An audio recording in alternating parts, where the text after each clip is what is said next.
Oh, and I haven't had a lot of videos, partly because of this and some other things going on in my life that I have been trying to record and let you know what's going on. I can't find a good spot for my camera. This is going to be it, and the bugs are surrounding me. Whoa. My name is Angela. This is Life in the UP. Welcome to my channel. Today's video is a little bit different. I'm recording it vertically instead of horizontally because that's how I recorded at the hospital. And I'm sure you could tell from the title of this video, whatever I come up with, that I'm going to the ER. Well, I went to the ER because it already happened.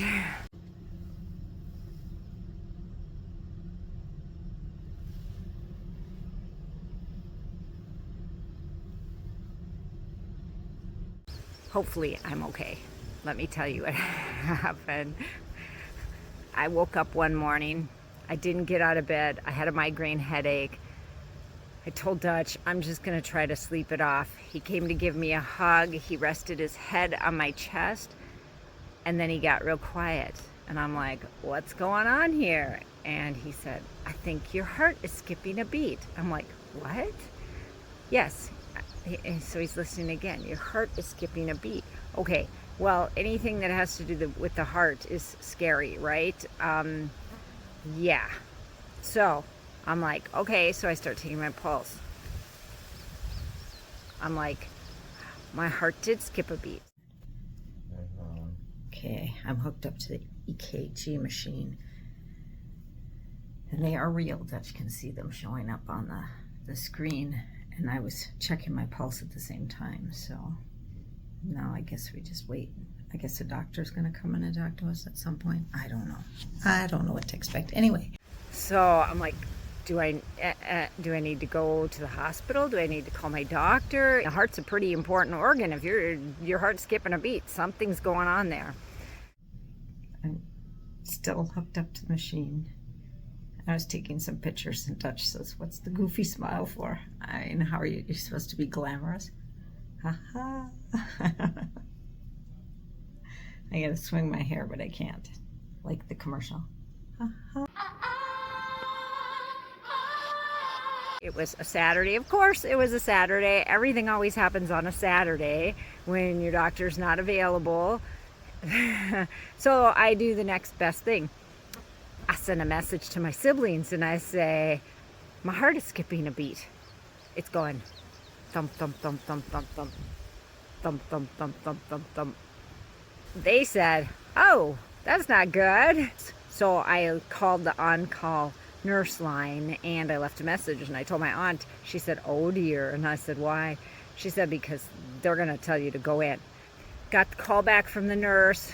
So she starts asking a whole bunch of questions, as they do. And she said, how often is it skipping? Does it feel like it's skipping? And I said, well, I haven't timed it. And she said, well, can you time it? And I said, okay, I can time it. She stayed on the phone with me. And as I'm timing it, she says, if it misses more than 4 times in a minute, you should go in within 4 hours. And I'm timing it, and it missed more than 4 times in 1 hour. She did suggest that I go in to have it checked out. The bugs are really getting to me here. Oh, do I go in? Do I stay home? Do I wait and make an appointment with my doctor on Monday? What do I do? And I decided to take the wait and see approach. Let's just wait and see. I checked my pulse throughout the day, and while I could still feel the skip, it wasn't so close together.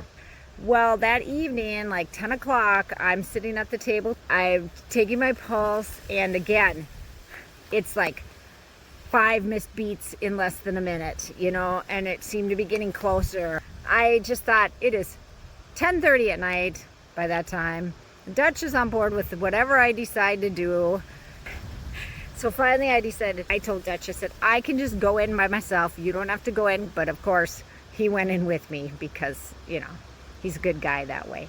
They hooked me up to the monitor, and the missed beats did show up on the monitor. My fear was that they wouldn't show up and it would just be a waste of time and nothing wrong with me. But they did show up on the monitor. I think he wanted to deal with it. Okay, I'm going to record what it is so I remember. I'm still hooked up to the machine. They're still monitoring me. But basically, he said it's PVC. Polyvinyl chloride. No. What is it really? Premature ventricular something contraction. And I guess it's very common.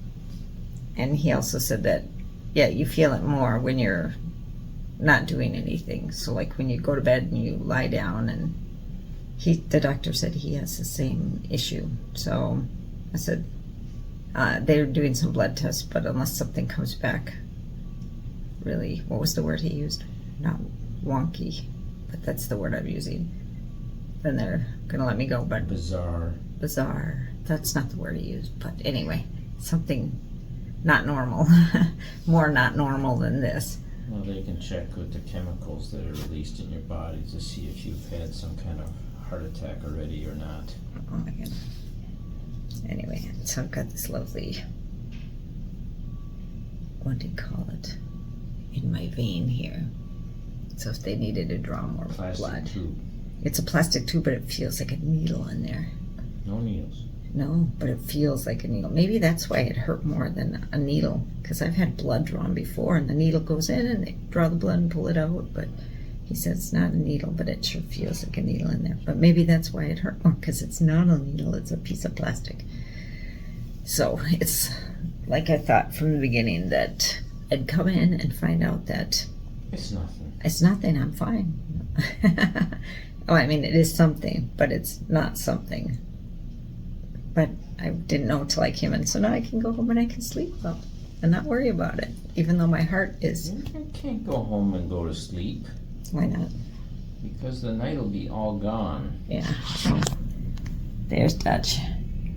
The doctor comes in, and he was like a whirlwind, I'll tell you. And he came in and he told me what it was. He said it's PVC. He did say that when you're in bed and you're motionless, that your heart slows down. It's not working as hard. I think that's what he said. It's not working as hard as it is during the day, and you're going to feel it more at night, in the evening, or when you first wake up, which is how it was for me when I first got up. And then I told you they spread apart during the day, and then at night they were closer together again.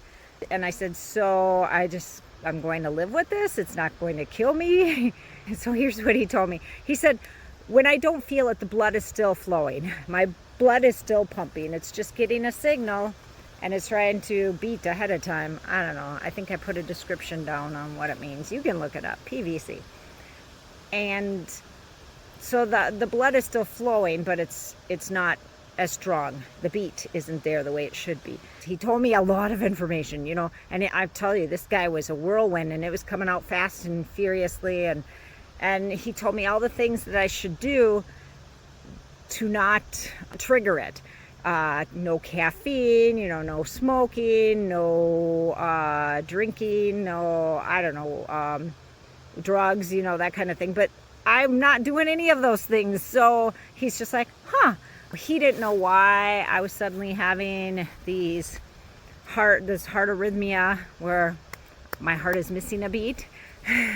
He sent me home, follow up with my doctor. So I have an appointment to follow up with my doctor, and we'll go from there. What does this mean for me? According to the ER doctor, I can just live my life as normal unless I feel that big gap, or unless I don't feel a pulse. Like, I don't feel a pulse.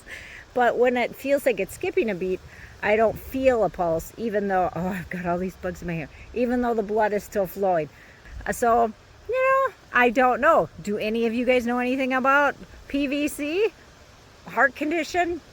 How will this affect me in the future? I don't know, but I'm taking his advice, and I'm just going on and living my life. I don't know. You guys now know as much as I do. Okay, there's my story. Thanks for listening. Bye.